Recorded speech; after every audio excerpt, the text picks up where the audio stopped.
তাহলে আমরা চললাম। Hello everyone, welcome to my new video. চলে এসেছি তোমাদের সঙ্গে আরও একটা নতুন ভিডিও শেয়ার করতে। আমি বলে রাখি, ঘুম থেকে উঠে প্রতিদিন কাজ করে আমার তারপরে ভিডিও করার কথা মনে পড়ে আর কি। এই ভিডিওগুলো সমস্ত কিছু পরের ভিডিও, মানে সব আস্তে আস্তে অ্যাড করা। আসলে আগের ভিডিও কিছুই তোমাদের সঙ্গে অ্যাড করিনি, ফার্নিচার মোছা টোছা এগুলো। তো দেখো, চাটা কিন্তু সবার খাওয়া দাওয়া একদম কমপ্লিট, সবে বাসন রয়েছে। আমার মনে হলো হ্যাঁ, এখন ভিডিও করার জরুরি, তার জন্য কিন্তু আমি ভিডিওটা করছি। আর এক হাতে মানে ক্যামেরা ধরে আর এক হাতে কাজ করা কি সম্ভব? তার মধ্যেও আমাদের ঘরের জায়গার পজিশন ভালো না, যেখানে আমি ক্যামেরাটা রাখবো, রেখে করবো ভিডিও টিডিও।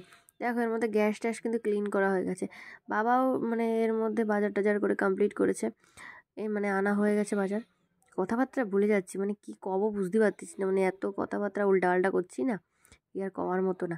এত আলু দেখে তো আমার লোভ লাগিয়েছে। এই আলুগুলো সব নতুন আলু, এগুলো আমরা ভালো খাই না। এগুলো আনা হয়েছে একমাত্র আমার হাজব্যান্ডের জন্য। উনি হচ্ছে চুরমুড়ে চুরমুড়ে কুরকুরে আলু ভাজা হয় না, ওইগুলো উনি খুব ভালো খায়। সেই জন্য কিন্তু বাবা এই আলুগুলো নিয়ে এসেছিলো। আর দেখো, আজকের থেকে আমাদের একদম টানা 7 দিন নিরামিষ। এই ব্যাপারটা তোমাদের নেক্সট কোনো ভিডিওতে খুলে বলবো, কারণ আমাকে বলেছিল, কিন্তু অত গুছিয়ে বলতে পারবো না আমি। মানে আমাদের বাড়ির পাশে একটা মাঠ আছে, সেই মাঠের ওখানে একটা কীর্তন হয়, মানে আমার বিয়ের আগের থেকেই। তো সেখানে নাকি আগে 1 মাস, টানা 1 মাস ধরে নিরামিষ খেতে হতো। যেহেতু সবাই ছোট ছিল, বাচ্চা, মানে আমার হাজব্যান্ড টাজব্যান্ড সবাই তখন ছোট ছিল, তো তখন ওরা খেতে পারতো না নিরামিষ। ওরা পাশের বাড়ি গিয়ে খেয়ে আসতো। তারপর থেকে এই সমস্ত পারতো না বলে, তাই জন্য কিন্তু 7 দিন ধরেই পালন করতো। বুঝেছো? আমি এইটুকুই শর্টকাটে বললাম, তোমরা বুঝে নিও। দেখো, আমি কিন্তু কাজ মানে কমপ্লিট করে একটু সোফায় বসেছিলাম, তখন একটু ভিডিও বানাচ্ছিলাম। আসলে আমার ভিডিও ছাড়তে এত লেট হয়, এত ভিডিও এডিট এডিট হ্যান ত্যান, সে আমার মাথা খারাপ হয়ে যাওয়ার মতো। পরে আস্তে আস্তে দিন দিন কাজের চাপও বাড়ছে, আমার এডিট করাও একদম সেই মানে হচ্ছে না। দেখো, আমি কিন্তু পুজো দিতে চলে এসেছি।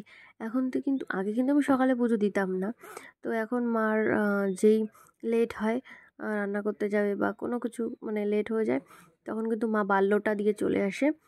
আর আমি কিন্তু তখন স্নান টান করে আগে এসে পুজোটা দিয়ে দিই, মানে ওই দিকের কাজ কমপ্লিট করে। যা হচ্ছে না, টাটা, তাহলে আমরা চললাম। তোমরা কাজ করো, বাই, ভালো থেকো। তোমাদের একটা মানে বিশেষ কথা বলি, কীর্তনের মাঠে এখানে আসলাম। আমি ছোট থেকে একদমই কীর্তন টীর্তন কিছুই পছন্দ করি না, বিশ্বাস করো। মানে আমি এই সমস্তের দিকে ন্যাক একটু কম। এখানে গিয়ে মানে এই সমস্ত আমি দেখে এসেছি, মানে সবাই যায় তো, সিনিয়র সিটিজেন, তা তার সঙ্গে আমার মোটেও ইচ্ছা করে না। মানে আমার ফ্যামিলিতে আমার দিদা দাদু এরাই এই সমস্ত পছন্দ করে। তাছাড়া আমাদের বাড়ির কেউ মানে এগুলো পছন্দ বলতে পছন্দ, এটা বয়সের সাথে সাথে মানুষের এগুলো পছন্দ আর যা যা নিজস্ব মানসিকতার ব্যাপার। তো আমি এইসব পর্যায়ে এখনও যেতে পারিনি। দেন আমি এখানে এসে আমার মতো বউ একটাও নেই, সব বয়স্ক সিনিয়র সিটিজেন। তোমরা দেখতেই পাচ্ছ, আর নিজের আমার কেমন একটু একা একা ফিল হচ্ছিল। যাই হোক, ওই কোনো মতে মানে চালিয়ে নিচ্ছি। এমনি আরতি হচ্ছিলো, এটা দেখতে ভালো লাগছিলো। দেন তারপরে সবাই কত লোক। যাই হোক, নেক্সট ভিডিওতে দেখা হবে। এখন টাটা, শর্টে ছেড়ে দিলাম।